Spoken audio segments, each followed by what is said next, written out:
Ya, jadi sekarang kita akan bahas tentang reaksi redoks dan elektrokimia. Sebelum kita masuk ke elektrokimia, sebenarnya yang penting untuk materi OSK adalah kita belajar dulu reaksi redoksnya. Seperti apa, terus gimana nyetarain reaksi, terus gimana reaksi itu bisa berjalan, gitu, dan seterusnya. Pokoknya konsep-konsep dulu ya yang penting ya. Nah, sekarang kita tahu ya reaksi di alam tuh banyak banget. Ada reaksi pembakaran, substitusi. Kalau misalnya kita bicara tentang senyawa organik atau reaksi substitusi yang di anorganik juga ada. Terus misalnya pembentukan kristal dan lain-lain. Nah, redoks itu salah satu jenis reaksi kimia.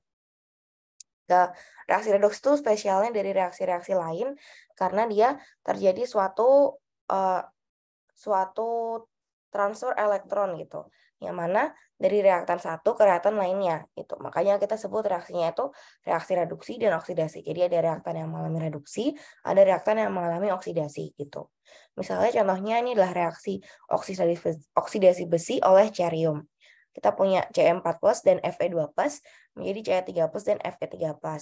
Di sini Ce4+-nya atau cerium 4+-nya itu menerima satu elektron dari si Fe2+ nih, Fe2+ ya, bukan Fe3+ ya.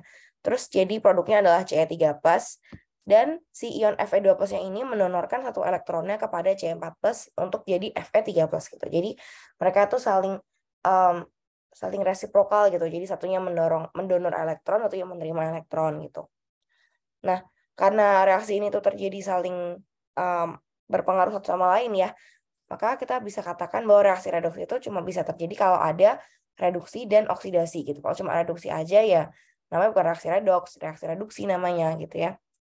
Terus dengan itu Ce4+ ini bisa kita sebut sebagai oksidator atau agen pengoksidasi, dan Fe2+-nya itu sebagai reduktor atau agen pereduksi. Kenapa? Ya karena Ce4+-nya ini membuat si Fe-nya oksidasi gitu. Terus Fe2+ ini membuat Ce-nya tereduksi gitu. Makanya dia disebut sebagai reduktor, terus Ce4+-nya disebut sebagai oksidator gitu. Nah, terus sebenarnya reaksi redoks itu tentunya tersusun atas reduksi dan oksidasi. Makanya kita bisa memecah reaksinya jadi dua bagian. Ada bagian reduksi, ada bagian oksidasi. Terus gimana cara kita tahu dia net totalnya? Ya tinggal tulis aja nih berapa elektron yang terlibat menghasilkan produk gitu. Misalnya tadi ya Ce4+ tambah Fe2+ jadi Ce3+ tambah Fe3+. Berarti yang reduksi adalah Ce4+ tambah elektron menjadi Ce3+. Lalu yang oksidasi adalah Fe2+ tambah Fe2+ menjadi Fe3+ tambah elektron gitu. Nah, terus kalau misalnya dia melepaskan elektron, kita tahu bahwa dia tingkat oksidasinya naik atau biloxnya itu naik gitu ya. Sedangkan kalau misalnya dia menerima elektron, biloxnya turun gitu kan. Jelas ya. Contoh lagi nih, contoh redoks. Zn menjadi Zn2+ tambah 2 elektron. Terus CO2+ tambah 2 elektron jadi Co gitu ya. Nah, di sini kita punya prinsip bahwa kedua ruas atau di reaktan dan produk itu harus punya jumlah unsur serta muatan yang sama gitu. Jadi nggak cuma unsur aja tapi muatannya juga harus sama gitu ya. Nah, ada banyak banget contoh reaksi redoks ya. Di sini bisa kita lihat, misalnya kita punya Zn tambahin HCl, dia bisa mengalami reaksi redoks antara Zn dan H+-nya ya. Zn-nya akan menaik bilangan oksidasinya, H+-nya itu akan turun bilangan oksidasinya. Mula-mula Zn ini 0 biloxnya menjadi Zn2+. Terus H+ ini mula-mula +1 biloxnya menjadi H2 gitu ya, atau biloxnya 0 gitu. Nih, bilangan oksidasi Zn naik dari 0 jadi +2, bilangan oksidasi hidrogen turun dari +1 menjadi 0. Jadi bisa dikatakan bahwa Zn ini dioksidasi menjadi Zn2+, dan H+ ini direduksi menjadi H2. Jadi H+ itu adalah suatu oksidator, dan Zn adalah suatu reduktor. Gitu. Nah, oke, ini aku harap sudah paham ya semuanya ya. Oke. Nah, terus mana dia? Nah, kita bandingkan nih reaksi redoks dengan reaksi asam basa. Jadi sebenarnya reaksi redoks itu bisa dianalogikan seperti pada reaksi asam basa yang udah kita pelajari kemarin dalam jenis partikel yang ditransfer gitu kan. Kalau redoks itu ditransfer tuh elektron atau E- itu. Kalau asam basa itu proton ya atau H+ gitu. Nah, ini menurut Bronsted Lowry ini asam donor proton menjadi basa konjugat. Kalau redoks itu reduktor donor elektron menjadi oksidator gitu. Oke. Nah, terus Kalau misalnya kita mau menyetarakan satu reaksi redoks, ada persamaan reaksinya. Dan perlu kita pastikan bahwa memenuhi aturan-aturan ini. Yang pertama adalah hukum ketetapan massa. Jadi unsur dalam keadaan awal di reaktannya harus sama dengan produknya gitu. Jumlah unsurnya ya. Terus muatannya juga harus tetap sama di reaktan dan produk. Terus kalau misalnya kita punya reaksi redoks yang rumit, kita perlu hati-hati nih. Bisa jadi transfer elektron itu nggak cuma terjadi ke satu molekul aja, bisa jadi ke dua molekul atau 3 molekul. Terus misalnya kalau reaksi-reaksi yang kayak disproporsionasi, konproporsionasi gitu ya. Terus aku sih sebenarnya ada banyak cara ya untuk menjelaskan reaksi redoks itu. Bisa kayak kalian pakai yang langsung jembatan gitu. Tapi aku pribadi suka kalau misalnya kita bikin setengah reaksi aja jadi lebih jelas itu kayak oh ini jadi produknya ini. Oh ini nanti reaksinya reduksi atau oksidasi gitu. Jadi kita pakai setengah reaksi untuk menyelesaikan persamaan reaksi redoks gitu. Gimana sih setengah reaksi itu? Udah pada tahu juga ya pasti ya. Misalnya kita punya reaksi total, ya kita bagi nih mana yang reduksi, mana yang oksidasi gitu. Misalnya reaksi SN2+ tambah 2Fe3+ menjadi SN4+ tambah 2F tambah 2Fe3+. Ini Fe2+ ya harusnya ya, 3+. Nah, di sini berarti yang mengalami oksidasi adalah SN-nya ya. SN2+ menjadi SN4+ sama 2 elektron. Dia mengalami oksidasi. Pokoknya kalau misalnya elektronnya ada di produk, berarti dia mengalami oksidasi. Kalau elektronnya ada di reaktan, berarti dia reduksi, gitu kan, ketambahan elektron. Gitu. Ini melepas elektron kalau oksidasi. Kalau reduksi itu ketambahan elektron. Nah nih 2Fe3+ sama 2 elektron menjadi Fe2+. Gitu. Nah, di sini oksidasi dihasilkan elektron atau elektron sebagai produk, sedangkan reduksi elektronnya itu sebagai reaktan. Gitu. Nah, sekarang gimana sih kita menentukan Bilox gitu ya? Pokoknya ini ada prinsip-prinsipnya nih. Bilox itu akan menjadi 0 untuk setiap unsur-unsur pada keadaan murni. Misalnya oksigen atau O2, Cl2, H2, Zn, Al, Ag, Pb, terus satu lagi. Terus Cl2, F2 gitu misalnya, Br2 gitu ya. Itu dia tuh 0. Na, Li itu 0 Biloxnya ya. Kalau nggak ada charge-nya ya. Atau unsurnya lah pokoknya. Terus kalau misalnya ada hidrogen, dia bakal jadi +1. Tapi kalau misalnya khusus untuk LiH, dia itu Li-nya itu hidrogennya itu -1 charge-nya gitu atau NaH juga. Ya. Kalau alkali dengan hidrogen itu dia akan jadi -1 charge hidrogennya atau muatan hidrogennya atau bilox hidrogennya gitu. Terus kalau oksigen itu selalu -2, tapi kita perlu hati-hati kalau misalnya dia berupa peroksida, jadinya kan -1 kan biloxnya. Atau misalnya dia superoksida gitu misalnya dia atau -setengah gitu. Terus kalau logam alkali itu +1, alkali tanah itu +2 gitu ya. Dan ditentukan juga berdasarkan total muatan molekul atau ionnya.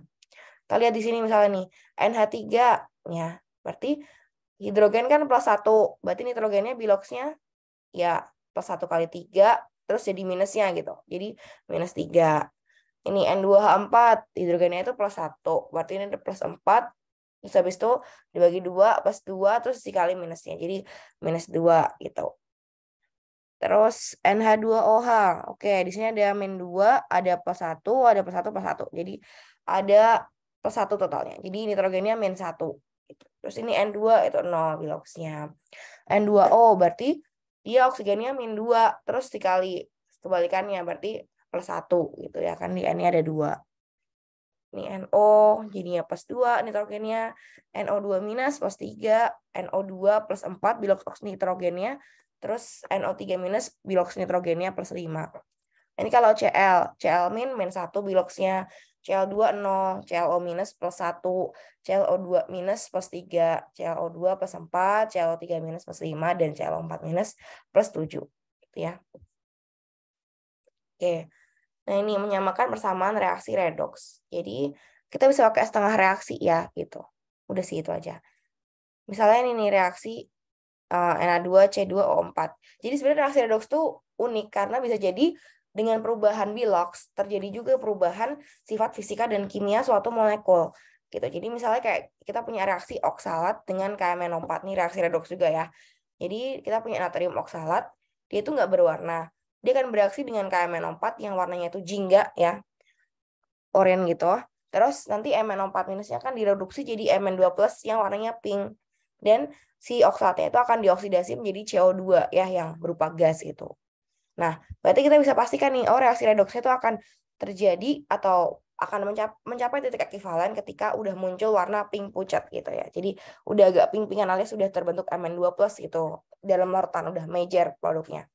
Nah, terus kalau misalnya kita tambahkan lagi, larutan akan jadi jingga karena kelebihan KMNO4 ya. Itu karena kan udah misalnya dia udah sesuai nih ekivalennya sama si oksalatnya ya. KMNO4-nya bakal nggak bereaksi gitu sisanya ya. Oke, nah ini nih literasi tadi ya, oksalat dengan KMNO4. Nah ini nih. Kayak gini nih. Jadi kita bisa lakukan literasi nih. Nih, awalnya kita punya oksalat, sekali tambahin KMNO4, ntar jadi agak pink-pink gitu titik ekivalennya. Terus apa lagi? Nah, ini gimana cara menyamakan reaksi redoksnya? Kita bisa punya setengah reaksi dalam suasana asam, bisa juga dalam suasana basa. Yang sering dipakai sih dua-duanya sering dipakai ya. Jadi tergantung soalnya mau redoks di larutan asam atau di larutan basa gitu. Nah, gimana cara kita menyetarakan reaksi redoks? Yang pertama, tulis dua setengah reaksinya, reduksinya dan oksidasinya. Terus kita samakan setiap setengah reaksi. Pertama kita samakan dulu nih unsur selain hidrogen dan oksigen. Terus samakan oksigen dengan menambahkan H2O, samakan hidrogen dengan menambahkan H+, dan samakan juga muatannya dengan menambahkan elektron. Gitu. Terus baru nanti kita cari tahu kelipatannya gitu ya antara elektronnya. Terus kita jumlahkan dan kita periksa kembali apakah sudah setara gitu. Misalnya untuk reaksi KMNO4 tambah tambah Na2CO4 atau si natrium oksalat. Kita bikin dua persamaan setengah reaksi ya. Pertama untuk MnO4- menjadi Mn2+. Yang kedua untuk oksalat C2O42- menjadi CO2 ya. Oke, kita reaksikan dulu nih yang Mn-nya ya. Yang Mn-nya kita reaksikan nih udah Mn-nya sama-sama 1 ya. Sekarang oksigennya ya. Ini karena di kiri atau di reaktan oksigennya ada 4, berarti di produknya kita tambahin 4H2O. Karena di sini udah ada 4H2O, ada 8 hidrogen, berarti kita tambahkan 8 hidrogen di reaktannya. Jadi 8H+, tambah MnO4- menjadi Mn2+ tambah 4H2O. Kita lihat muatannya. Yang di reaktannya +8 charge-nya. Yang di produknya +2. Berarti gimana nih? Maaf, +7 ya di reaktannya ya. +8 tambah -1, jadi +7. Terus ini +2. Berarti gimana kita menyetarakannya? Tambahin elektron. Tambahin elektronnya berarti di reaktan. Tambah 5 elektron. Jadi 5 elektron tambah 8H+, tambah MnO4- menjadi Mn2+ tambah 4H2O. Tuh. Nah, itu untuk yang MnO4 menjadi Mn2+. Nah, sekarang kalau yang oksalat. Oksalat ada C2O42- menjadi 2CO2. Kita lihat dulu nih, atom-atom selain oksigen dan hidrogen di sini ada karbon. Dia udah 2 ya, di reaktannya 2, di produknya udah 2. Oke. Nah, terus oksigennya kita lihat. Di sini ada 4 di reaktan, di produknya ada 4 juga. Berarti udah oke, kita nggak perlu tambahin H2O. Terus kita lihat muatannya. Reaktannya -2, produknya masih 0, kita tambahin 2 elektron. Gitu. Oke. Terus udah deh, ini udah setara. Kita tambahkan nih sama yang di atas ya. Ada 5 elektron, ini ada 2 elektron. Berarti kita kalikan aja ya sampai dia punya apa sih namanya? KPK ya, lipatan yang terkecilnya gitu, alias 10. Jadi kita kali 2. Ini yang di Mn-nya kita kali 2, CO2-nya kita kali 5. Jadi totalnya adalah 10 elektron tambah 16H+, tambah 2 MnO4- menjadi 2 Mn2+ tambah 8H2O. Dan yang C2O4-nya 5 C2O42- menjadi 10 CO2 tambah 10 elektron. Kalau kayak gini bisa kita coret-coret ya. Di sini ya, bisa coret nih. Ini tambahkan, kita bisa coret. Elektronnya bisa dicoret. Nih, ini bisa dicoret. Apalagi yang bisa dicoret? Nggak ada, udah. Nah, jadinya totalnya adalah 16H+, tambah 2 MnO4- menjadi 5 C2O42 ditambah 5 C2O42- menjadi 2 Mn2+ tambah 8H2O tambah 10 CO2. Cek dulu charge-nya. Aku sih sukanya ngecek muatannya aja ya daripada ngecek satu-satu atomnya. Jadi ini kan 16 -2 berarti +14. Terus dikurangin 10 berarti +4. Terus di produknya juga +4. Berarti udah setara. Oke. Nah, gitu. Bisa ya menyetarakan reaksi redoks di suasana asam. Harus bisa ya ini ya. Ini untuk keterampilan OSK ini harus bisa semua. Oke. Ada yang mau ditanyain menyetarakan reaksi redoks di suasana asam? Jelas. Oke. Ya. Jangan sampai salah ya, ini harus hati-hati dan harus betul. Karena ini adalah model kalian menyelesaikan soal-soal elektrokimia. Kalau nggak tahu ini ya nggak bisa. Atau bisa jadi salah teori gitu ya. Nah, oke. Baik, kita lanjutkan. Sekarang kalau yang di larutan basa ya. Larutan basa itu sebenarnya prinsipnya juga sama yang di larutan asam. Cuma di sini kita pakai OH- dan H2O, bukan H plus dan H2O ya, gitu. Ini metodenya serupa, tapi OH- yang ditambahkan untuk menetralkan H plus yang dipakai gitu. Nah, jadi gimana nih? Misalnya kita punya CN-, ada contohnya nggak? Oh, ini ada contohnya ya. Misalnya, kita punya nih ya, CN- eh, menjadi CNO- dan MnO4- menjadi MnO2. Ini reaksinya pada larutan basa. Berarti kita lihat dulu nih CN- sama CNO-. Misalnya kita anggap ini cuma ada CN dulu ya. Ini 3, ini 3. Berarti ada oksigennya nih yang beda gitu kan. Terus berarti gimana? Kita tambahkan OH di sini di reaktannya. Tambahkan OH, terus kita dapatkan nih OH-nya berarti sama dengan 3. Ini awalnya 3 nih awalnya pasti. Ini kan 6 udah dikalikan kan soalnya. Ini 3. Habis itu nanti OH- ditambahkan, baru kita tambahkan H2O. Nah, terus yang MnO4 juga sama. Nih lah. MnO4 tambah H2O tambah 6 elektron menjadi MnO2 tambah 8 OH-. Terus kita tambahkan lagi. Itu. Itu aja sih. Oke. Terus apa lagi ya?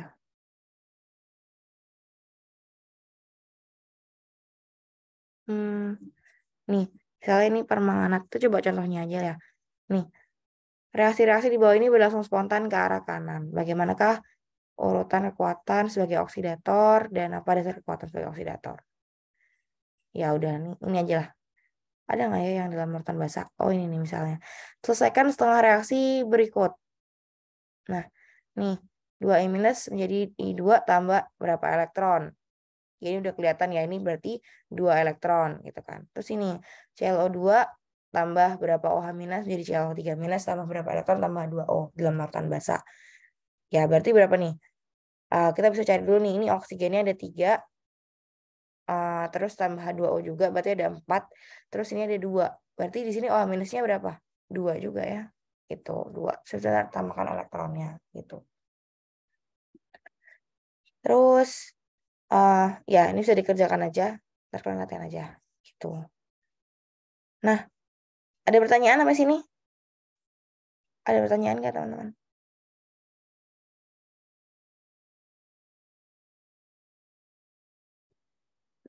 Ada pertanyaan?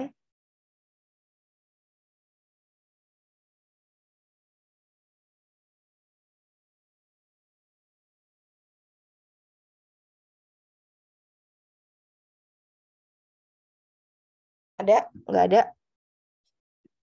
Jelas, oke. Baik, kita lanjutkan ke sel elektrokimia ya.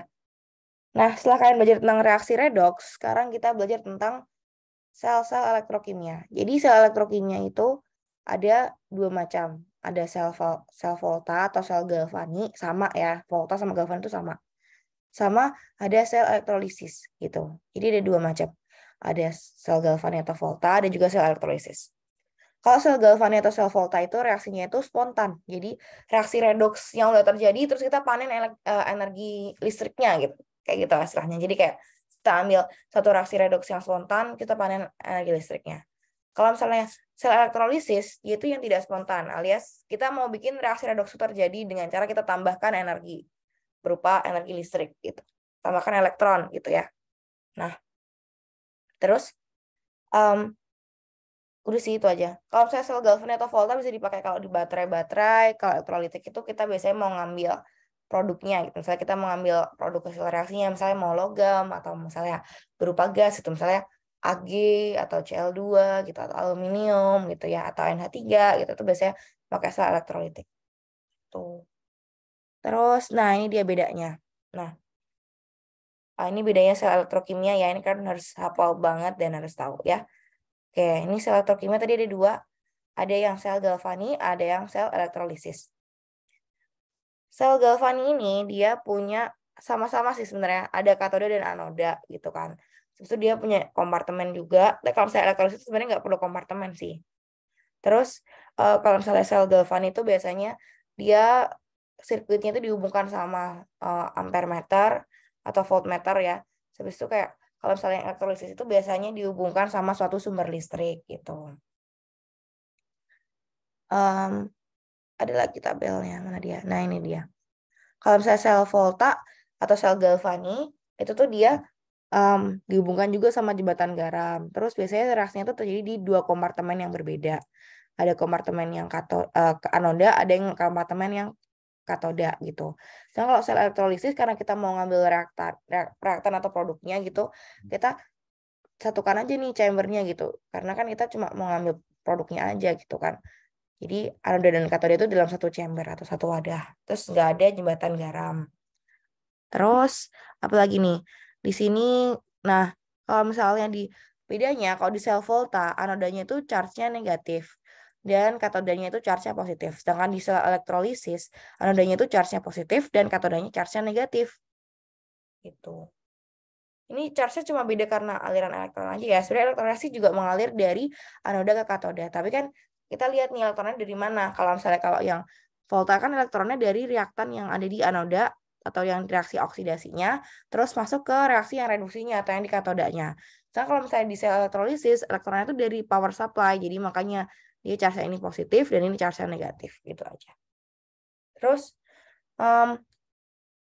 sama sih sebenarnya. Anoda dan katoda itu sama di sel volta dan elektrolisis. Anoda itu terjadi reaksi oksidasi, katoda itu terjadi reaksi reduksi. Jadi sama sebenarnya.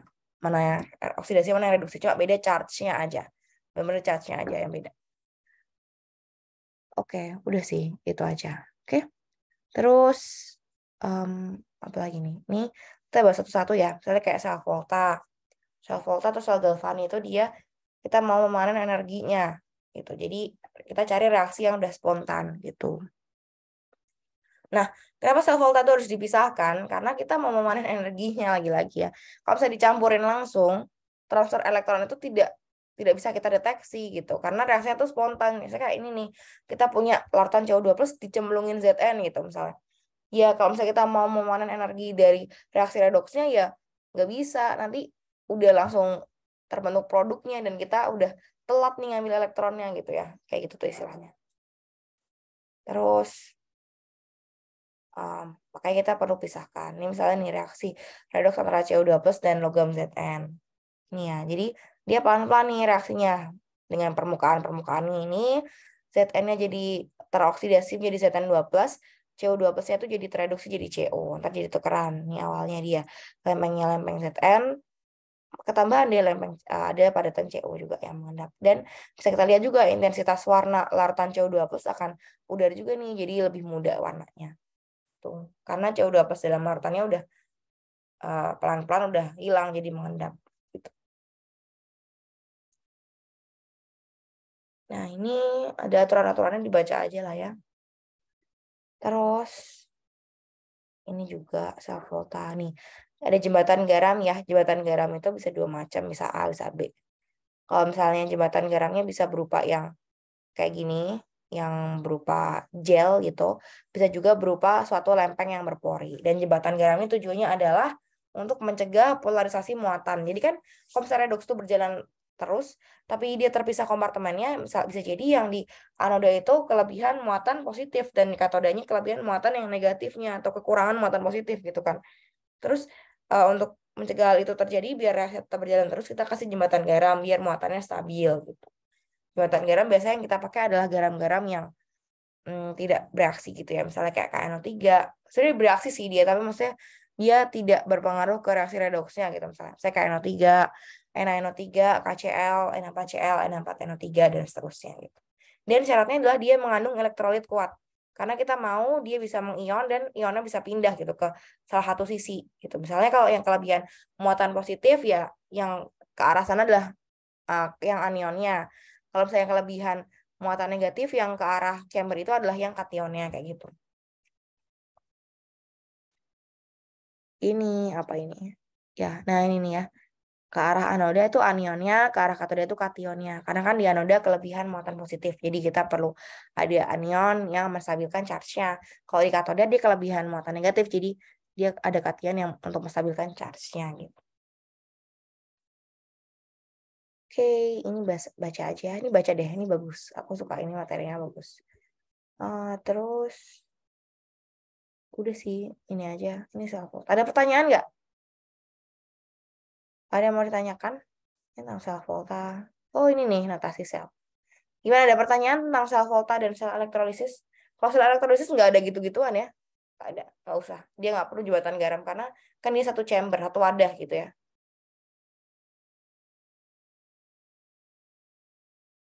Ada pertanyaan tentang sel volta dan sel elektrolisis bedanya apa? Kan harus kebayang nih apa beda sel volta dan sel elektrolisis. Baru nanti kita bisa bahas soalnya di sesi siang ya. Itu. Nah, terus sel volta kita bisa tuliskan juga ada namanya diagram sel. Jadi kita kan males ya gambar banyak gitu kan. Kita perlu gambar chambernya lah itu gitu.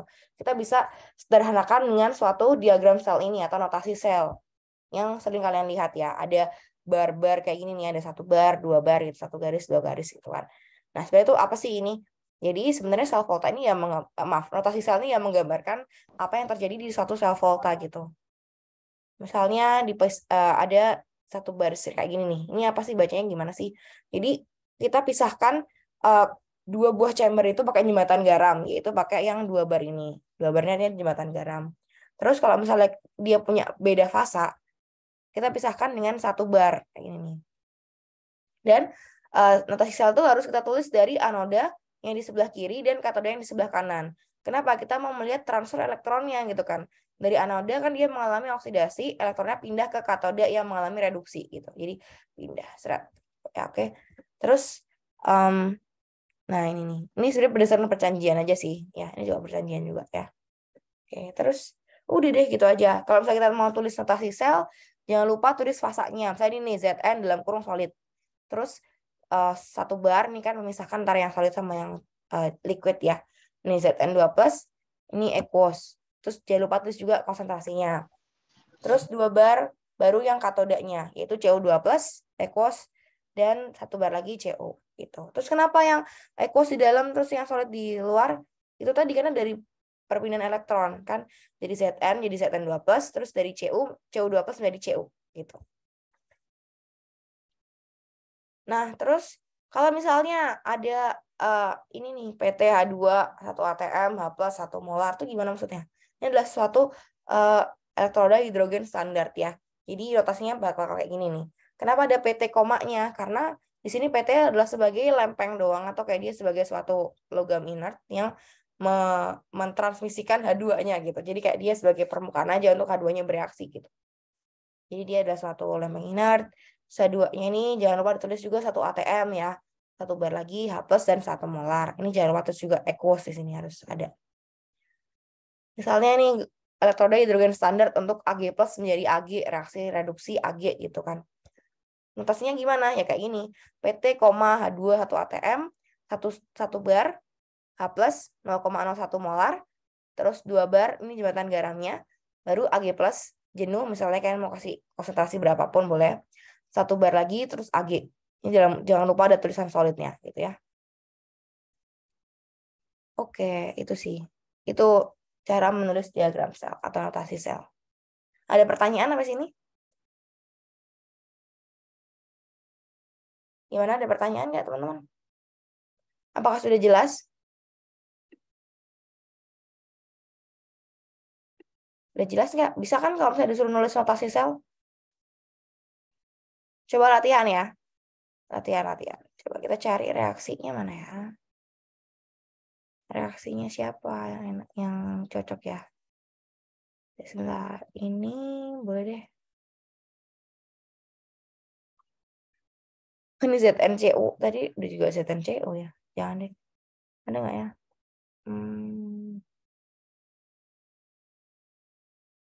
Oh, coba cari yang lain ya. Di atas tadi nih reaksi-reaksi.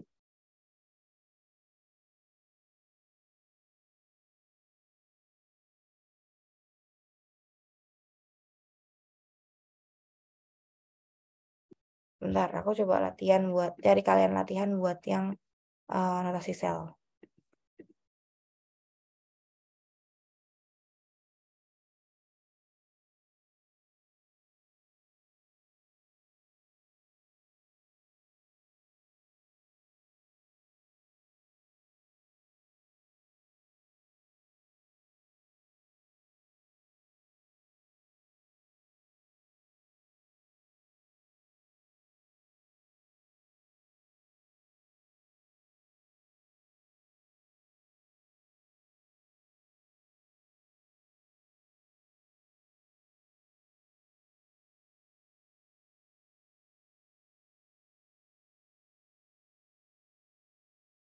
Oke, aku udah ketemu.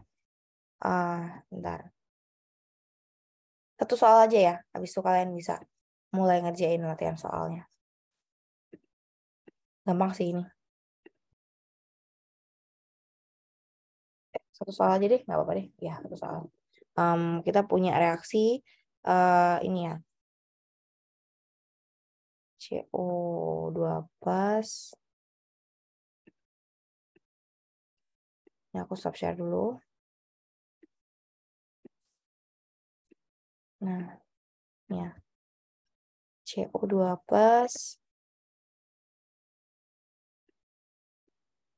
tambah, mau apa enaknya? Reaksi ini aja deh, reaksi reduksi CO ya. Tambah H2 menjadi CO tambah H+. Ya, nih, utarakan reaksi redoksnya. Ini yang A. Terus yang B, ini tuliskan notasi selnya. Ini diketahui CO2+-nya 1 molar.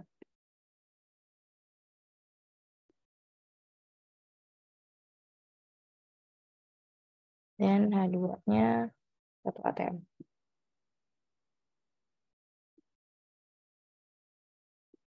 Oke, silahkan dikerjakan. Nih, ini aja ya soalnya. Terus, oh ya ini fasanya ya. Fasanya belum. Fasanya CU-nya jelas ya equals ya dia ya.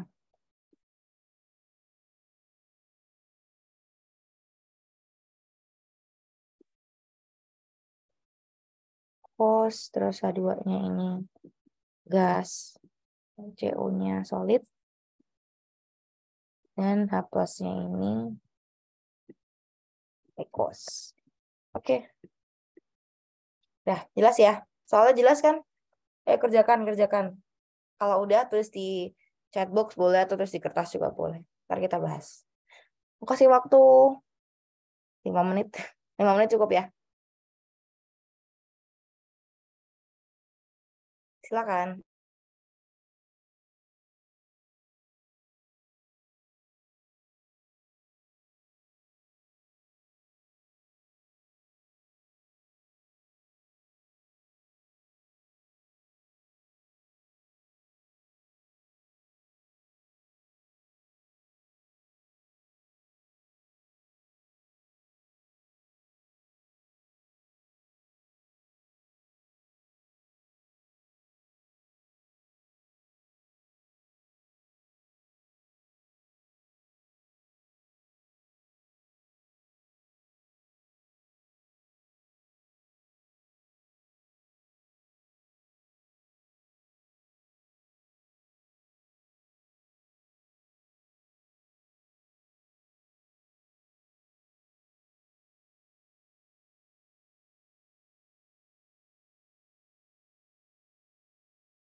Oke, udah semua.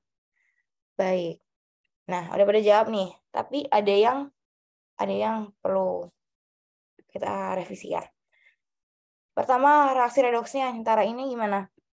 Kita bisa bikin setengah reaksi ya, CO2 plus menjadi Cu tambah 2 elektron itu ya di reaktannya. Terus H2 jadi H plus sama 2 elektron. Jadi totalnya adalah ini 1, ini CO-nya juga 1, ini 2. Selesai. Nah, terus sekarang notasi selnya. Notasi selnya gimana? Pada jawab nih. Berarti yang reaksi ini dulu ya, yang oksidasi dulu baru yang reduksi. Benar. Terus habis itu kita pisahkan antara H2 dan H plusnya. Benar. Tapi karena H2-nya itu gas, jadi semua spesies yang gas pasti ada logam inertnya gitu. Jadi kita perlu kasih logam inert nih. Apa? Bisa PT, bisa AU gitu ya. Tapi kan AU mahal, jadi kita pakai PT. Tapi PT juga sama mahalnya sih.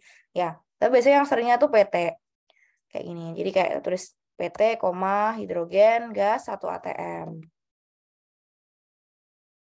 Gitu. Baru dipisahkan lagi 1 bar. Dengan H plus. H plus aja ya, nggak usah 2 H plus ya.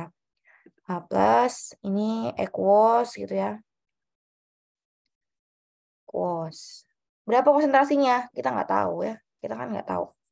Terus 2 bar, baru CO2 plus. CO2 plus kan udah tahu konsentrasinya ya, 1 molar. Nih, aqueous 1 molar. Dan dipisahkan lagi sama CO solid. Ini. Ini notasi sel yang benar. Oke? Jadi, nggak bisa hidrogen doang. Karena hidrogen ini harus dihantarkan oleh suatu logam juga gitu. Jadi kasih aja logam elektroda inert, namanya elektroda ya. Elektroda inert bisa PT, karbon. Nih, elektroda inert ada apa aja? Ini ada PT, C, AO. Udah sih. Udah 3 ini. PT, karbon, AO. Ya, harus gitu, harus. Terus elektrodanya juga ya. Kenapa kalau yang bukan gas gitu, misalnya langsung Zn itu tadi. Ya karena elektronnya udah berupa Zn padatnya itu. Jadi kita nggak perlu kasih elektroda inert lagi gitu. Tapi kalau misalnya dia berupa larutan, berupa gas, kita perlu kasih elektroda inert juga untuk mengantarkan listriknya gitu ya. Kalau dia nggak ada elektrodanya gimana bisa nyambung gitu? Nggak nyambung. Oke. Dan terus ditulis dalam notasi sel. Kita pakai elektroda apa? Gitu ya. Gas, aqueous, kita kasih elektroda inert. Biasanya sih gas ya kalau misalnya ini tuh kan elektroda hidrogen standar ya. Jadi yang dipakai untuk tahu enol reduksi dari Cu gitu. Nah, jadi kita pakainya H2 gas kan. Jadi pakainya bisa PT, bisa karbon, bisa AU, terserah. Ini kalau kamu tulis karbon juga boleh.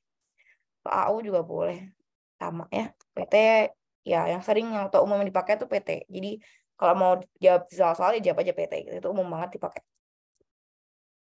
Gitu. Jangan kasih logam lain gitu. Misalnya kayak kasih Zn, ntar reaksinya beda. Jangan.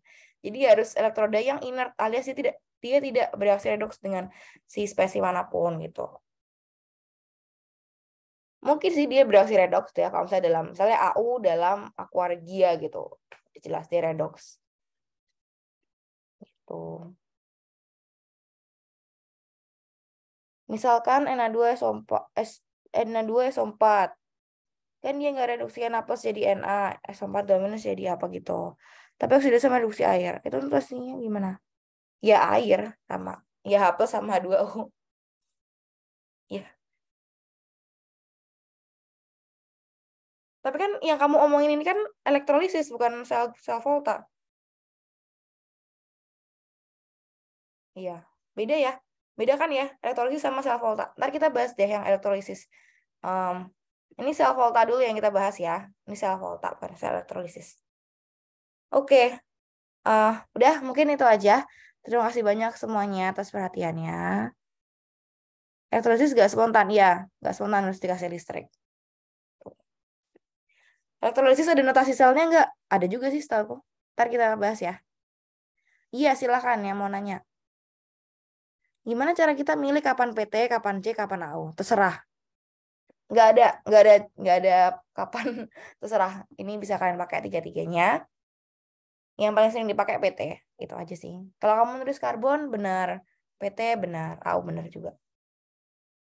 Tapi kan kita perlu pertimbangkan ya kalau misalnya secara eksperimental, AU kan mahal gitu kan, ngapain kita pakai AU untuk, atau kita pakai emas untuk gitu doang gitu reaksinya. Jadi biasanya pakai karbon, kalau misalnya di sekolah swasta tuh pakai karbon atau PT gitu biasanya. Jadi biasanya pakainya PT atau C. Tapi AU bisa juga. Gitu. Apakah menjawab? Semoga menjawab ya.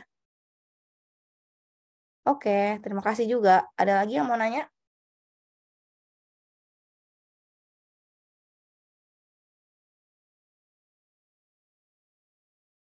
Oke, tidak ada. Baiklah kalau gitu. Kalau tidak ada, kalian bisa istirahat dulu ya 30 menit. Nanti jam 8.30 udah diupload nih soalnya. Oke, sampai ketemu lagi nanti. Mungkin nanti aku baru bisa sore teman-teman ya jam 3-an gitu. Jadi nanti jam satunya kalian bisa istirahat aja. Oke, kalau gitu terima kasih semuanya. Sampai ketemu lagi nanti sore. Bye-bye. Bisa live Zoom-nya. Selamat ngerjain soal latihan ya. Terima kasih. Terima kasih.